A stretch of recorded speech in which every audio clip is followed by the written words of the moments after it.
Yeah, Donald Trump was huffing and puffing during a disastrous press conference. He looked sickly and weak as he was there with the leaders of Azerbaijan and Armenia announcing a fake peace deal, which was actually a surrender by Armenia of the territory known as Nagorno-Karabakh, which Azerbaijan invaded in 2020 during Donald Trump's first term. Donald Trump pledged to the Armenian community, to the diaspora here in the United States, that he would stand with them and fight with them to make sure that the land, the Nagorno-Karabakh land, home to 150,000 indigenous Armenian Christians who had to flee, would be returned to those indigenous Armenian Christians. But Donald Trump basically presiding over the surrender right there, not providing the support, another promise broken, a fake peace deal being announced, which was really a victory for Azerbaijan. Now, during this disastrous press conference, Donald Trump also bragged how he is responsible, he says, for stopping World War III. So even though he did not bring peace to Ukraine in 24 hours, as he promised, the same way Donald Trump says he deserves the credit for this surrender of this critical land to Azerbaijan, Donald Trump's also saying, give me the credit for what's taking place in Ukraine now, because there's no World War III. There would have been without me. Just listen to how pathetic this is. Here, play this clip. Could have escalated in something much better. That could have been a world war. I think if we didn't come, Ukraine-Russia would have ended up being a world war. And I stopped that. That stopped. Now, the only question is, when is it going to be settled?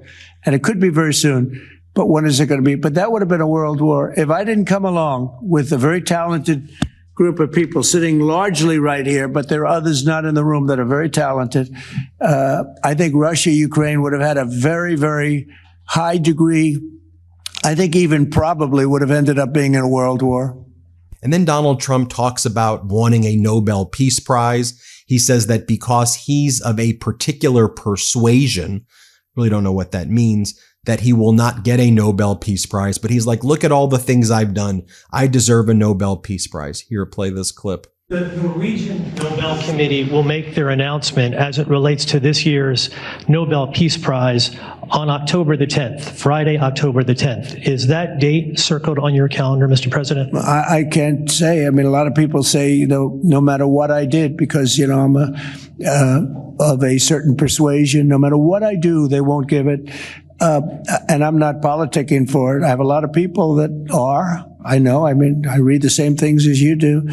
But it would be a great honor, certainly. But I would never politic. I'm not doing it for that. I'm doing it because of, I really, number one, I want to save lives.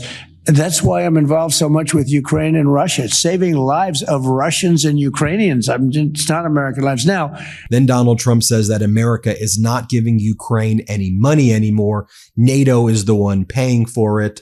And he says that is a good thing. Here, play this clip. People say, why are you bothering? We're not losing people. We were spending hundreds of billions of dollars. Now we're spending nothing. We're spending no money. I guess we're making money because, we're great. We have the best military equipment in the world. We're selling it to NATO. But you're losing thousands of people a week. Russians and Ukrainians mostly, and mostly soldiers, but, missiles are lobbed into cities and towns, Kiev, lots of places. You've been reading the same stories that I've been reading. And we got to get it solved.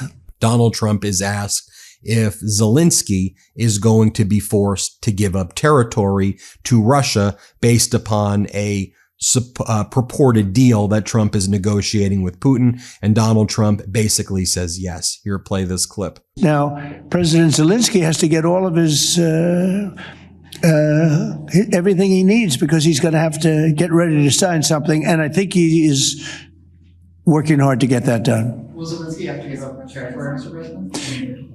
Well, you're looking at territory that's been fought over for 3.5 years with, a lot of Russians have died, a lot of Ukrainians have died. So we're looking at that, but we're actually looking to get some back.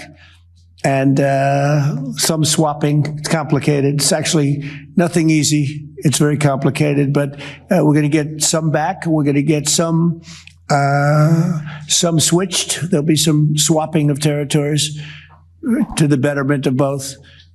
And but we'll be talking about that either later or tomorrow or whatever. Now, I think it's important to note the context that I gave you at the beginning of this video as well, that this deal with the leader of Azerbaijan and Armenia is basically saying that the territory of Nagorno-Karabakh, the Republic of Artsakh, no longer exists. It belongs to Azerbaijan, and the ethnic cleansing of the ethnic Armenians, 150,000, is basically being rubber stamped here by Donald Trump. He's showing absolute weakness, and he's being asked questions here. Will Zelensky be forced to give up territory? And Donald Trump, you heard there, basically saying, yeah, there's going to be some give and takes and swaps. That's what Donald Trump wants to see Zelensky do, tap out. And again, what Donald Trump could have done with Armenia is reached out and helped them, or not allowed a deal like that to happen, where Azerbaijan is given the approval to take over that land. Donald Trump then repeatedly can't hear or understand a question about if he'll visit Azerbaijan. Here, play this clip. Azerbaijan and Armenia after this meeting. What? To visit our countries, do you consider? To visit, wow. Which one do I consider? The weather is heating up, and your nighttime bedroom temperature has a huge impact on your sleep quality. If you wake up too hot or too cold, I highly recommend that you check out Miracle Made's bed sheets. Miracle Made sheets are inspired by NASA and use silver-infused fabrics that are temperature regulating, so you can sleep at the perfect temperature all night long. Now, using those silver-infused fabrics inspired by NASA, Miracle Made sheets are thermoregulating and designed to keep you at the perfect temperature all night long, no matter the weather, so you get better sleep every night. These sheets are infused with silver that prevent up to 99.7% of bacterial growth, leaving them to stay cleaner and fresh 3 times longer than other sheets. No more gross odors.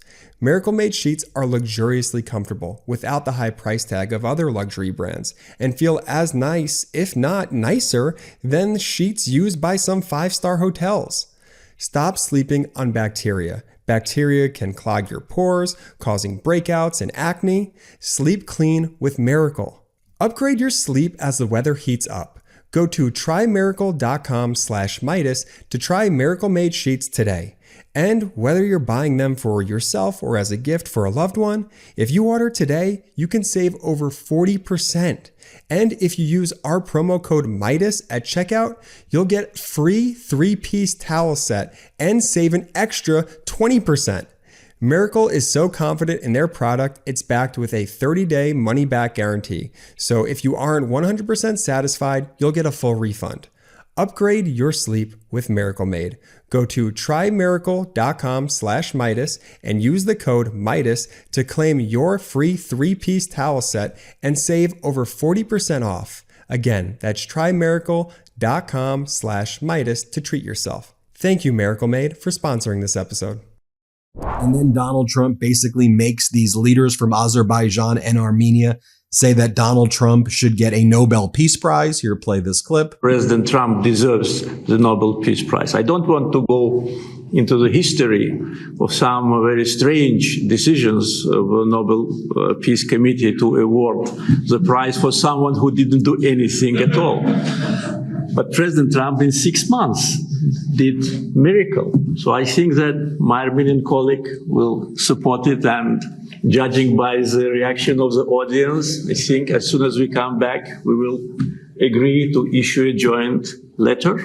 And hopefully, and I also join when President is awarded, we hope that he will invite us to the ceremony. You certainly will be. Thank you very much. Do we have draft to sign now? Well, we'll see what happens. And here that is again. I mean, this is so utterly embarrassing. Here, play this clip.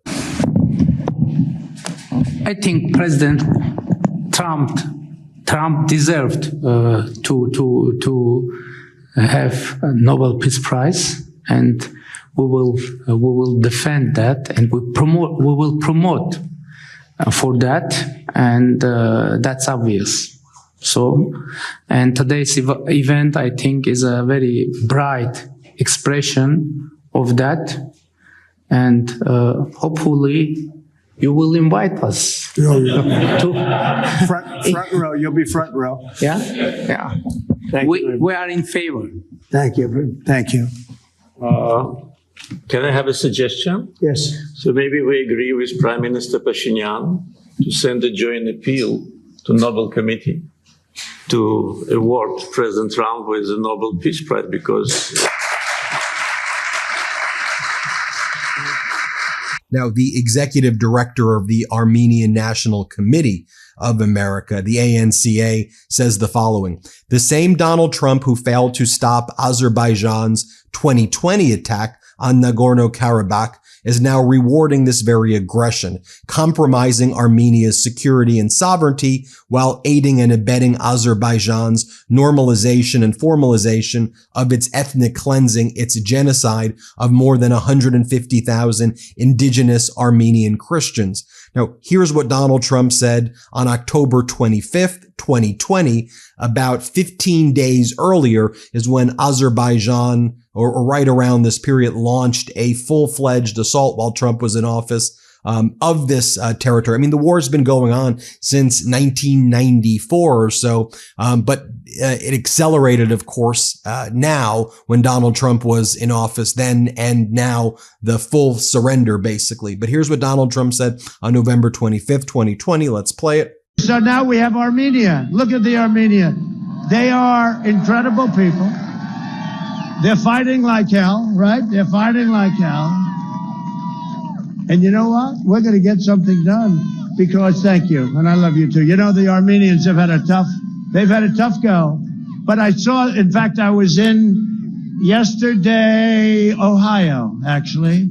I was in Ohio because I went to various stops, but in Ohio, we had a tremendous group of Armenians with the flag and the whole thing, the spirit. And the problems that they have and the death and the fighting and everything else, we'll get that straightened out. That's going to be, I call that an easy one, okay? We'll get that. Go back and tell your people. Go back and tell your people, all right? We'll get that straightened out. Armenia, why not? It's easy. If you know what you're doing, it's like that. If you know what you're doing, it's easy. And just a reminder of kind of what's taking place in this region and the surrender that just took place in the Oval Office. Here's how France 24 describes what took place and how Azerbaijan basically removed all of the symbols and all of the signage showing our ethnic Armenian presence in this area, in the Republic of Artsakh, in the region. Here, play this clip. It was 1 year ago. An exodus of 120,000 Armenians from Nagorno-Karabakh, forced to flee in the face of Azerbaijan's military offensive in the region. A territory disputed by the two nations since the fall of the Soviet Union. Karabakh's flag trampled by the victors. Armenia denounces ethnic and cultural erasure. Journalists are not allowed to enter the enclave. But by analyzing social media and satellite images, we can see the changes made by Azerbaijan. Among the first elements found, these photos proudly posted by the new occupants at town entrances. On these blue signs, the names are now written in Azerbaijani. The Armenian name now gone. Stepanakert, the capital, has now become Kankendi. This 50-meter-high cross has been the city's emblem, both a Christian symbol meaningful to Armenians and a telecommunications tower. We locate it in May 2022 in these satellite images. Then, in September 2023, these images posted on social media show the cross broken into two pieces.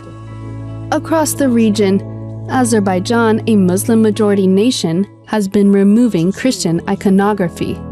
We're getting more word from individuals from the diaspora You have there's comments like this as well. Armenians want peace, but erasing Nagorno-Karabakh is not peace. Normalizing ethnic cleansing is not peace. Abandoning Christian holy sites is not peace. Forsaking Armenian hostages and prisoners of war is not peace. Accepting the occupation of Armenia is not peace. Peace at gunpoint is not peace. The peace agreement is, again, likely to upset Armenian Americans because it doesn't address the ethnic cleansing. It doesn't address the genocide. It doesn't address everything that Azerbaijan did. Real peace must be predicated on justice and accountability for Azerbaijan's ongoing human rights violations. These issues shouldn't be left on the back burner. Alex Galitsky, program director of the Armenian National Committee of America Advocacy, says a deal that rewards Azerbaijan's aggression undermines Armenia's sovereignty and denies justice to Artsak's Armenians will only make it harder to resolve these critical human rights issues down the line. Putting a gun to the head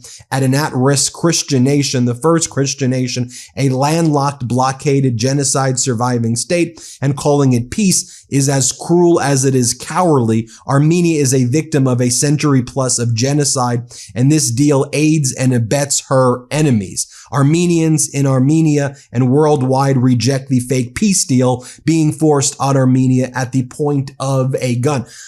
Another, again, not a peace deal, and I think we need to view this also into the context of Donald Trump's discussions here with Putin, because this is exactly what Trump wants Zelensky to do as well. Give up, give all the territories to Putin, say goodbye to Ukraine, and the United States just kind of sits back and lets the aggressors do this versus the United States doing what it used to do in the world. I hope that gives you a broader geopolitical perspective also of what's happening there. And shout out, by the way, to all of my Armenian friends here in California, across this country and across the world. Thanks for watching. Hit subscribe and let's get to 6 million subscribers.